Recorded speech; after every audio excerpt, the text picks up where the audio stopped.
in Christ Jesus, that we will not just survive, but we will thrive in the world we have as Christians. So I want to look at a couple of challenges for us this morning. We're going to use your Bible. That's unique, but I want to see if you can still use your Bible. I'm usually spoon-feeding it, but today we're going to have to claw it out. I want us to begin, let's go to Matthew chapter, what do I have marked here? Matthew chapter 8. Matthew chapter 8. Jesus has just finished with the Sermon on the Mount.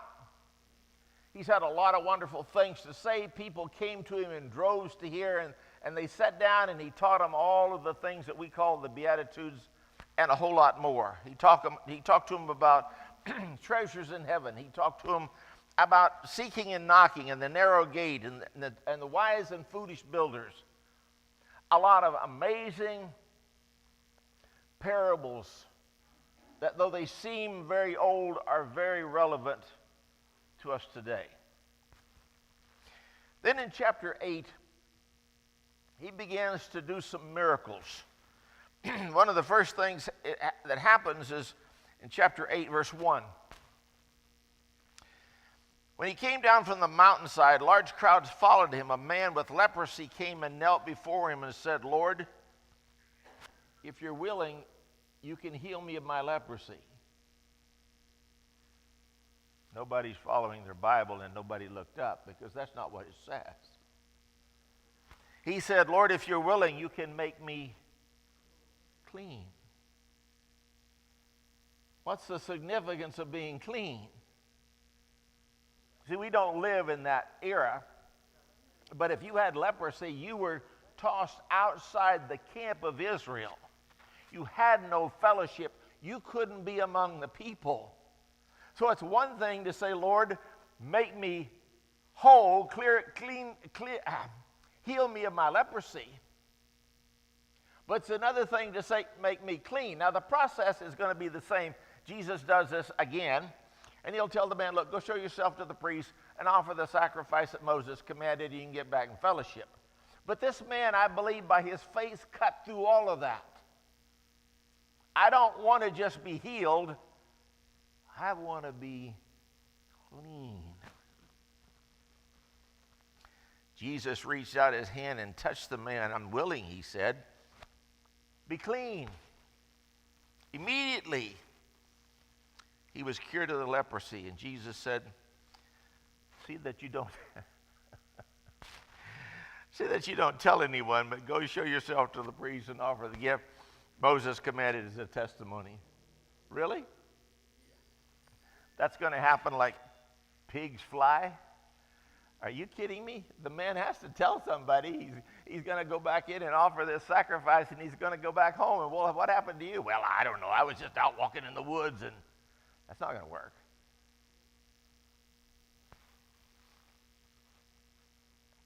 Then in the next verse, Jesus, when he'd entered Capernaum, a centurion came to him asking for help. "Lord," he said, "my servant lies at home, paralyzed in terrible suffering." We've seen people like that. Jesus said, "Okay, I'll go and heal him." The centurion replied, "Lord, I don't deserve to have you come under my roof. But just say the word, and my servant will be healed. For I myself am a man under authority. The soldiers are under me, and I say to this one, 'Go,' and he goes. This one, 'Come,' and he comes. And to my servant, 'Do this,' and he does it." What is the man recognizing? What does the man see in Jesus? What does he know about him? Who is he?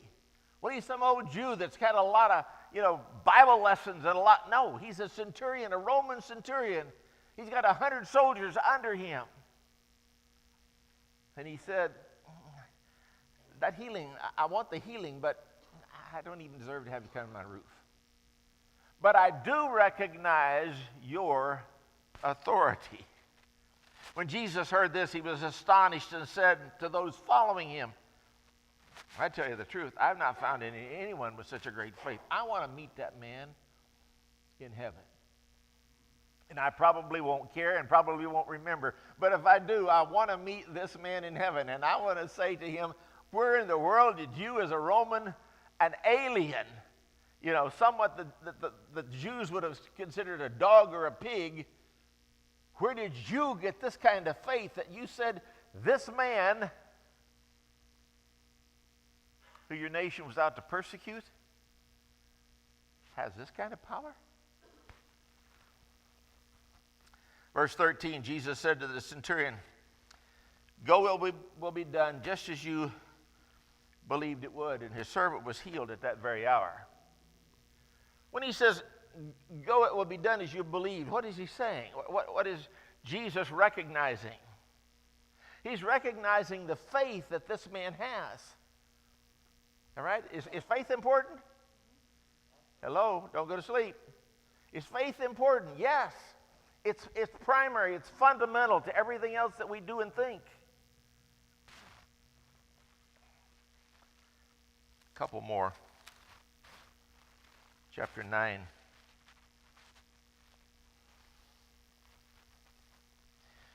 Wish we had time to look at all of these. He heals a paralytic in the beginning of the chapter. He raises a dead girl and cares a sick woman. But this one is good.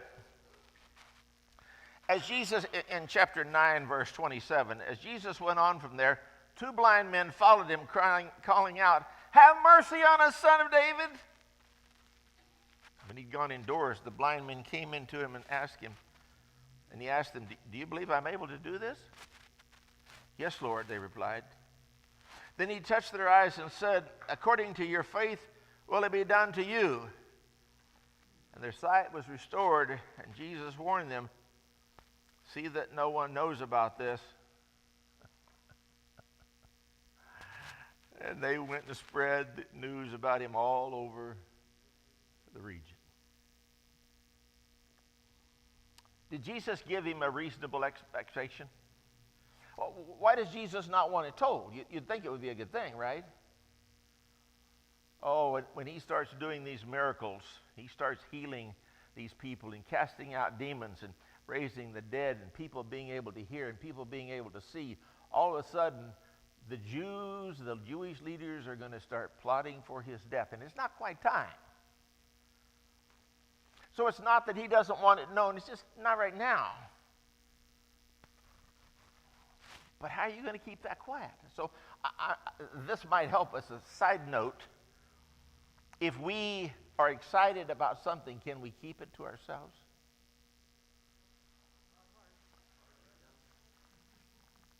You win the lottery, stupid example, but if you win the lottery, you're going to keep that secret? You're going to try. A lot of people have tried. It didn't work. If your aches and pains suddenly go away tomorrow and you have no more and your thinking is clear as it ever was, man, I feel better today than I've felt in a long time.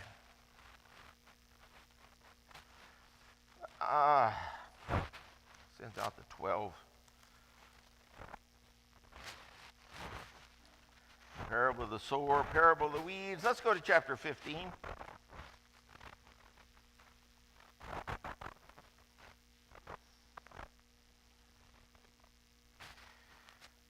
Here in chapter 15, verse 21. Leaving the place, Jesus withdrew to the region of Tyre and Sidon. A Canaanite woman from that vicinity came to him, crying out, Lord, Son of David, have mercy on me. My daughter is suffering terribly from demon possession. Do you notice that of the three examples I've used this morning, that two of them are Gentiles? Isn't that interesting? Jesus did not answer a word.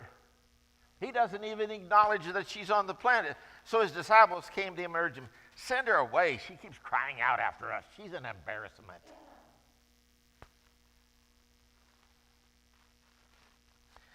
So he answers, I was sent only to the lost sheep of Israel. I've sent only to the Jews. The woman came and knelt before him. Lord, help me, she said. He replied, it's not right to take the children's bread and toss it to the dogs. Whoa. How politically incorrect is that? Yes, Lord. I'll agree with your statement, Lord, but even the dogs eat the crumbs that fall from the master's table. Jesus answered, woman, you have great faith. Your request is granted, and at that hour her daughter was healed. What was the woman's goal? To get her daughter healed, right? Her daughter's suffering terribly. Is anything going to deter a mom who really has her mind set on doing something? Mine, it didn't work. If I tried to change it, it just didn't work at all. She had her mind really set on something. She was going to do it. This lady wants to see her daughter whole. And you can call me anything and whatever, but I just want the crumbs that the Jews aren't going to take. I'll take what's the leftover. She's a Canaanite woman.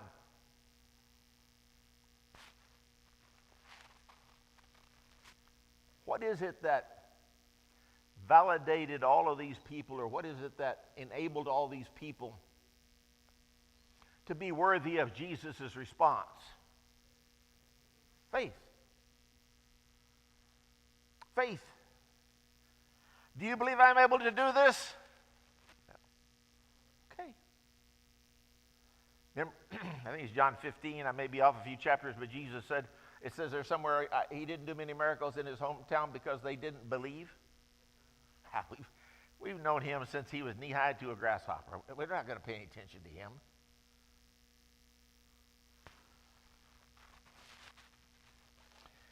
It's amazing at faith. These are low points in the life of people's faith. Where I'm going to move is high points. These are people you wouldn't expect to have faith, to understand faith, to even have a relationship with Jesus, to even know that he was on the planet Earth. And yet, he's there. They do. Oh, so many places to go. Let's go to the book of Hebrews, chapter 11.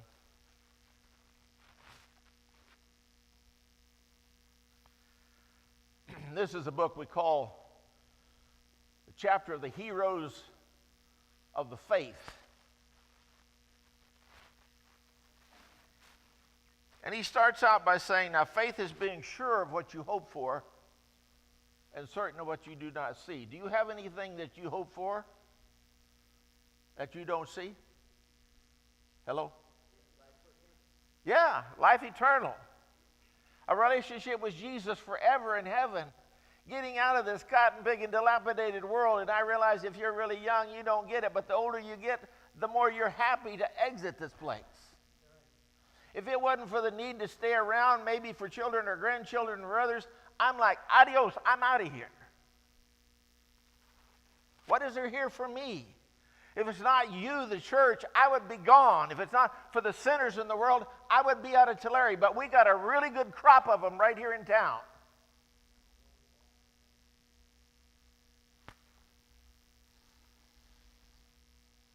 And then he starts listing all of the things. I'm going to look at verse 6. He starts listing people, but he says, without faith, it's impossible to please God. You could put a period there, but then he gives us a better reason to read on, because he said, anyone who comes to him must believe that he exists and that he rewards. Is that a good reason? Has Jesus given you any thought of a reward? You got rid of sin so you could have a relationship with him. And then, what's the ultimate reward? We celebrated yesterday Martha's ultimate reward.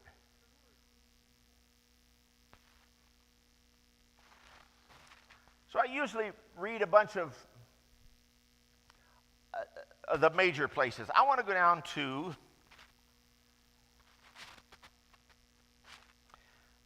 to verse 22. Hebrews 11:22.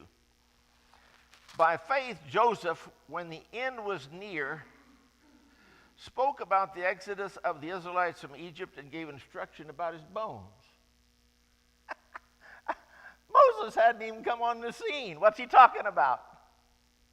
Why is Joseph worried about the promised land? They're still in captivity. Well, in fact, they're not in captivity yet because Joseph's still, he's the favorite of one of the heroes, but another Pharaoh is going to come up after him who doesn't know Joseph. So that hasn't happened yet, but Joseph is about to die, and he says, by the way, when you guys get to the promised land, don't forget to take my bones with you. Weird request. I want to be buried in the homeland. Whatever. Verse 23, by faith Moses, parents hid him for 3 months after he was born because they saw he was no ordinary child, and they were not afraid of the king's edict. What can faith enable you to do from what we just read? Faith can enable you to overcome fear of that which you would seemingly be superior to everything else. All right? The Pharaoh said, all boys got to die.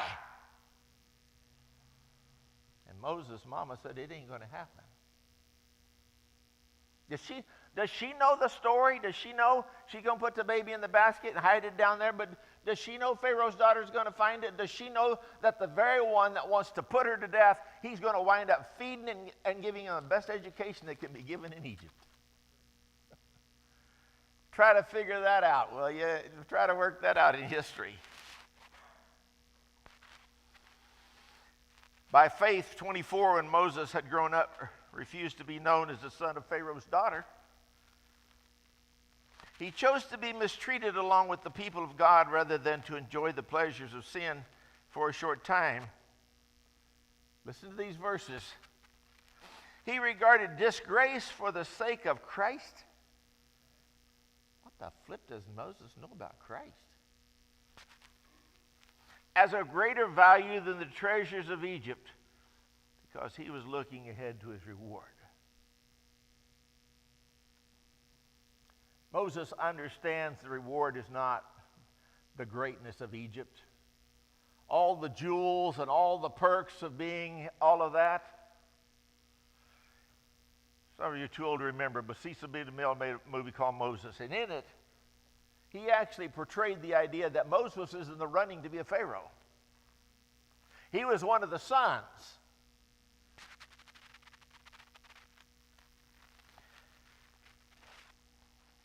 Verse 29.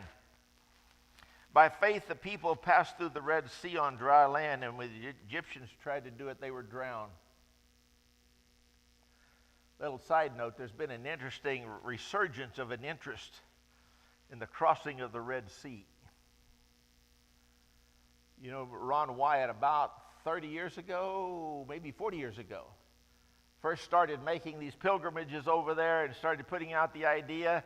And John Chancellor, who's long ago dead, but a news guy, said, hey, if this is right, we're going to have to think about how we're living our lives. And then, they just got pushed it to the side, and Ron became nothing.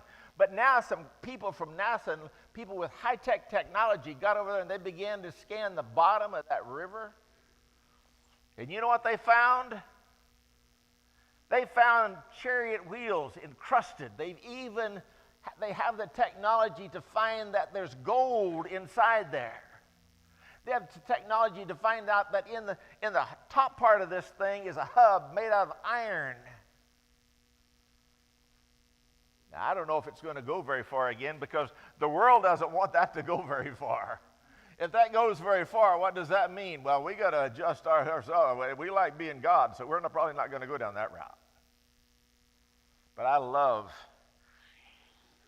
had a teacher at Sunset named Abraham Lincoln. He said, I'm the real Abe Lincoln. But anyway, he said, every time an archaeologist takes a shovel full of dirt, he stuffs it in the atheist's mouth. The reality of it is, it's there to see. And it's not just a few, it's a lot of chariots, and they're not scattered all over the Red Sea. They're in this small area, and in this small area is all kinds of bones, fingers and femurs and femurs, and I don't know what all the other parts of the bones are made. But all these things are down there. And they find them in this one area. And the guys are going, you can do what you want to do, but you can't deny that there's a pile of bones here that we don't find anywhere else.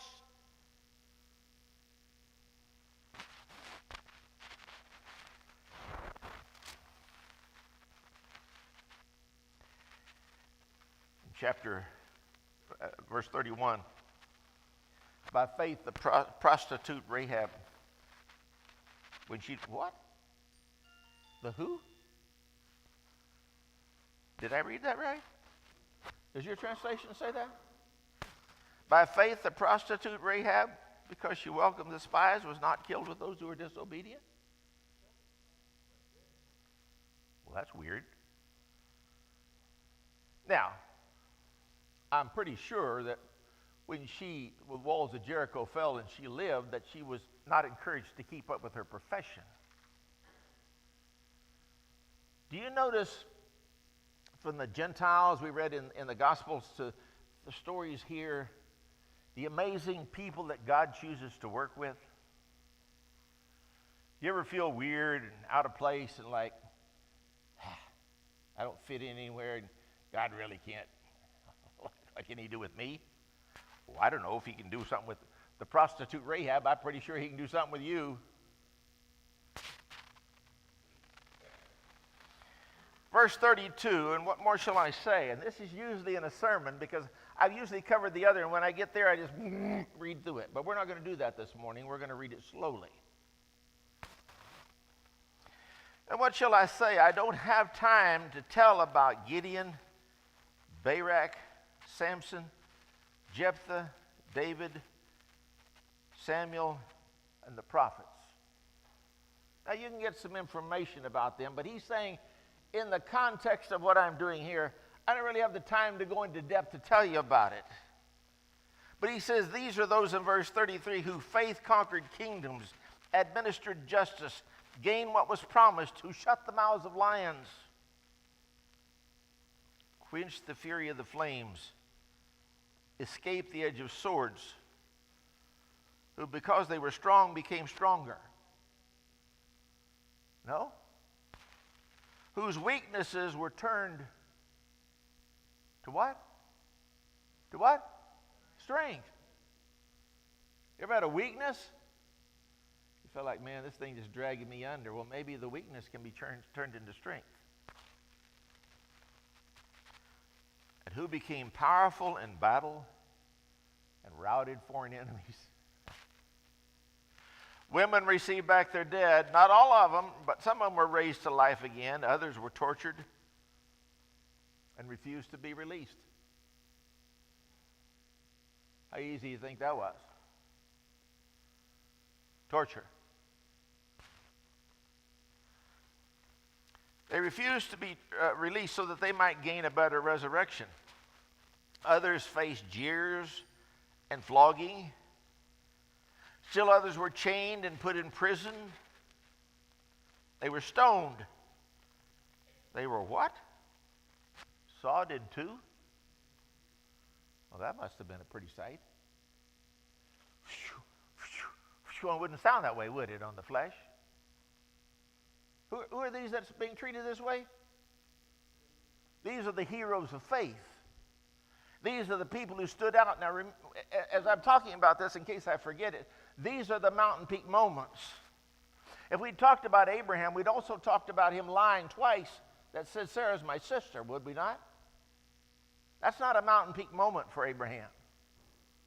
If we went to each one of these people, we would find feet of clay. We would find ordinary people, but in the moment when they were needed by God, they stood the test and stood by their faith. And they let nothing come between them and their God. They were stoned, they were sawed in two. They were put to death by the sword. They went about in three-piece suits, silk, special. No? They went about in sheepskins and goatskins, destitute, persecuted, and mistreated. That's the group he doesn't have a lot of time to tell about. The world was not worthy of them. They wandered in deserts and mountains and caves and holes in the ground. You know, it says the world wasn't worthy of them. You know who I'm looking at this morning? I'm looking at heroes of faith. Don't get that funny look on your face like you don't know. I'm looking at heroes of faith. You have your moments, right? Surely you have a moment in which you're strong. And I would tell you, the world is not worthy of one of you. Not one of you is the world worthy of. And yet, Jesus has left you here for the same reason that he left the people we're reading about. 39, these were all commended for their, say it together, faith.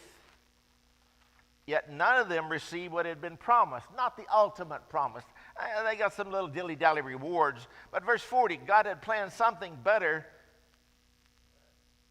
for us, that only together with us would it really be made, he said, perfect or brought to maturity or fulfillment. See, one of these days, if we're here and Jesus comes, we're going to see people just, they go first. Who goes next? Who goes next? We do. Do we not? Are we not? Do we not believe that? Are we not excited about that? If you're standing here and you don't go, that'd be another thought of your mind. Because this is not the place you want to be. When those that are dead in Christ rise to meet him in the air, and then everybody else rises to meet him in the air, who's left? Those who denied God, those who mocked him and ridiculed him and hoped he didn't exist and prayed he didn't exist and all the other things that went on in life. That's all that's left. And this is not a place you want to be.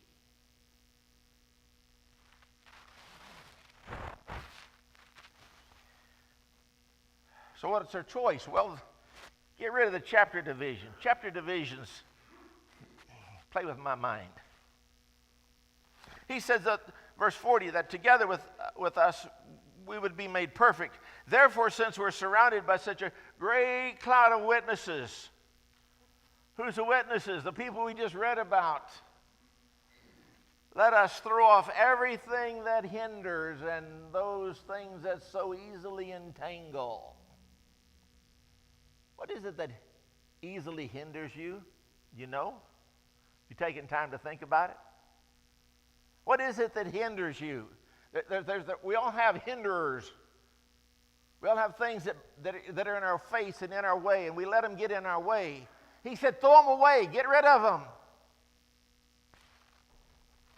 And the things that so easily entangle us. One of my favorite times of living was being in Hawaii. I tell you, pretty hard. If you live in Hawaii and you go around with, long face, it's your own problem. But I love to go out in the ocean, and I can't have fun in the ocean until I get about this deep. Makes me feel, not fat.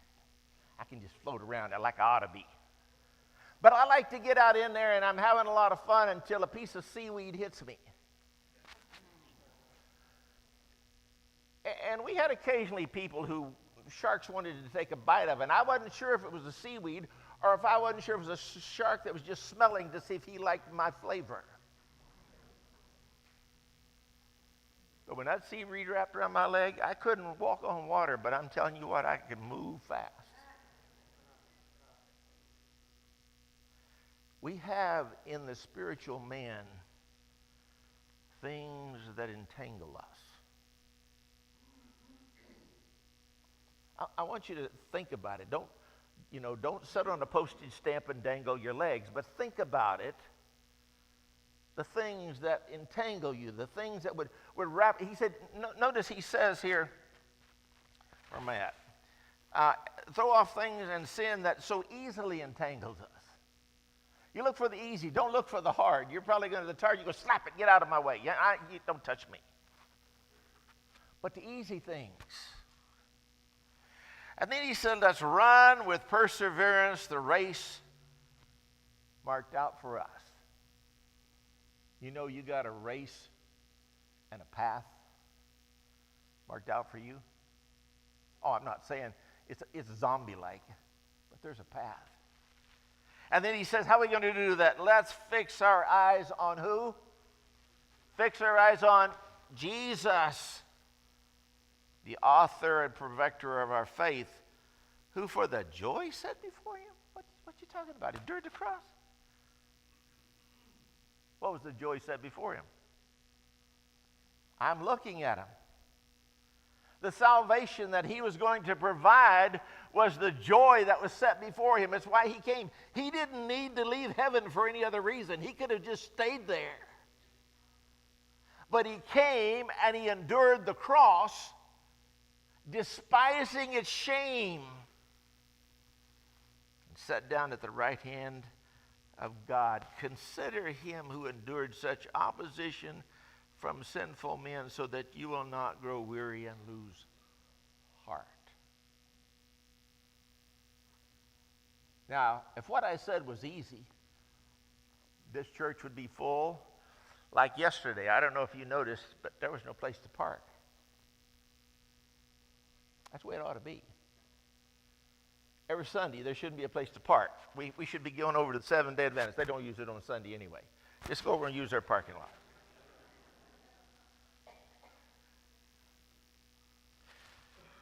I want to connect this because your brain has already absorbed what your mind can stand. Your seed has already absorbed what your mind can stand. What was read for us about Moses? Exodus chapter 4. God gets Moses and he throws down the snake, and as Roger read, he jumped. He's like me. I'd still been going. God would have had to catch up with me to have a conversation. Snakes and I don't get along well. But he picks it up. He does the leprosy thing. And God has just showed him 2 grand miracles. And guess what he says? Oh, Lord, don't send me. Now, this is the same Moses we read about a few moments ago. But Moses says, Lord, you know me. I'm slow of speech. God was true. He said, you lying dog. The book of Acts said he had the best education and was mighty in speech. What's the problem with Moses, church? The same problem we have, fear. If I don't look at Jesus and I look at the fear, I'll stop dead cold in my tracks. And if this were easy, everybody'd be doing it. So you and I need to encourage one another to remember this. I'll remind you if you'll remind me that without faith, it's impossible to please God, because if you're going to come to God, you've got to believe, first of all, that he exists, not some philosophical thought. You've got to believe that he exists, and number 2, that he will reward you if you diligently seek him, because that's what he chooses to do. And I guess God can do what he chooses to do, righteously so. So, how's your faith?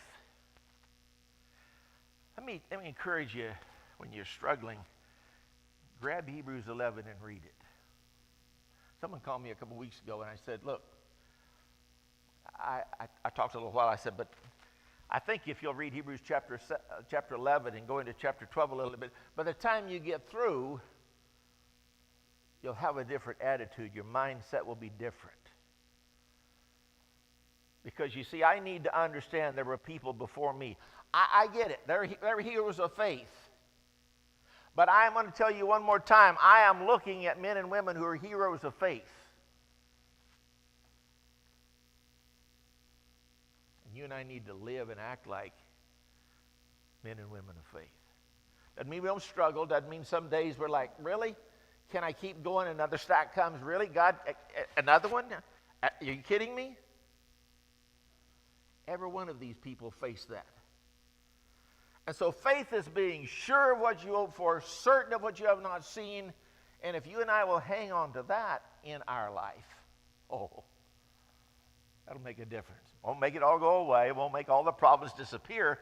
But it gives a perspective, and that's what I need. I need to sometimes climb up. I need to get off the postage stamp. I need to stand up. Realize that the God who did all of this, who provided all of this, stands at the right hand of God, making intercession, and he's looking at you. If you don't have a relationship with Christ, that's tragic. But you can. Just like all of us. We came to him in different ways and different times. I'm going to mention this because I don't think you'll care, but Emery's father just passed away. But the most exciting thing I learned about that was he taught his father about Jesus and baptized him into Christ. How good is that? Does it make the pain go away? Ask Rusty, does it make the pain go away? No. But it sure is better than if that hadn't happened. So let's keep in focus, first of all, our faith and strengthen it. And then let's reach out to others, realizing that there are people that are going to judgment. I was given a name in my wallet I'm going to go see tomorrow who has, they said, 28 days to live. That's not a long time. But I want to know if the person really wants to live or if they just want to extend this life another 30 days. Because we're all going to get our 28-day notice, or maybe not. Maybe we just go. But if we're around, we're going to get some notice, or we're not, but we're going to go. And we need to be ready to go. So if you're here and you're not in Christ and you know what Jesus wants you to do, we'll help you do that today. If you're out of a relationship, if you need the prayers of the church, all of these things, they're just gifts we have as a body for each other. Let us know while we stand and sing.